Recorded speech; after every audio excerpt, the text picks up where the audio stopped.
જય માતાજી મિત્રો, તો આજના એક વિડીયોમાં તમારું સ્વાગત છે। આજનો વ્લોગ નથી, આજનો વિડીયો છે। આ વિડીયો છે સ્પેશિયલ ખેડૂત માટે। ખેડૂત હોય તો વિડીયો પૂરો જોજો। અને આજે આપણે વાત કરવાના છે લસણ વિશે। તો આ છે લસણ, જોવો પહેલા તો આ આપણી છે 10 વીઘાની ડુંગળી, એના પારે પારે આ લસણ છે।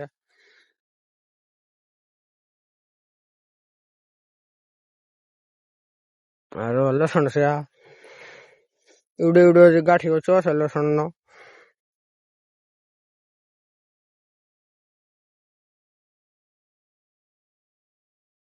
અને મિત્રો આપણે આ પારે લસણ કરવાનું કારણ શું છે ખબર? આપણે જો આ ક્યારા છે એમાં લસણ કર્યું હોય તો વધારે છે ને ગાંઠિયો નાનો થાય, અને પારે હોય તો મોટો થાય। તો આપણે ઈ વિચારીને ડુંગળીના પારે લસણ કર્યું છે। લસણ પણ બહુ સારું એવું છે મિત્રો। આપણે આ પહેલી વાર જ આ ડુંગળીના પારે પારે લસણ કરેલું છે, નકર કોઈ દી પારે પારે લસણ કરતા નહીં। આ ડુંગળી કેમ કરે છે એવી રીતે જ લસણ કરતા ક્યારામાં। ને આ વર્ષે આપણે અખતરો કરેલો છે।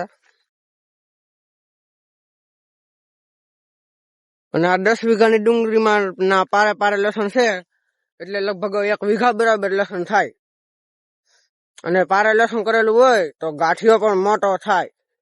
અને આપણે આ લસણ છે દેશી લસણ છે, લાલ આવે ને ઈ લસણ છે।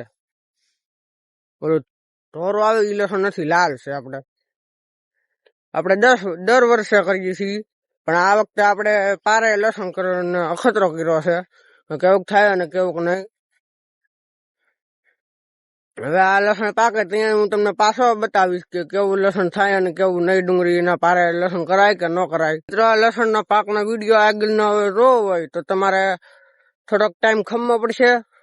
અને ચેનલને સબસ્ક્રાઈબ કરી દેજો, વિડીયોને લાઈક કરી દેજો, એટલે હું તમને ફરી વાર પાછો બતાવી લસણનો પાક કેવો છે ઈ।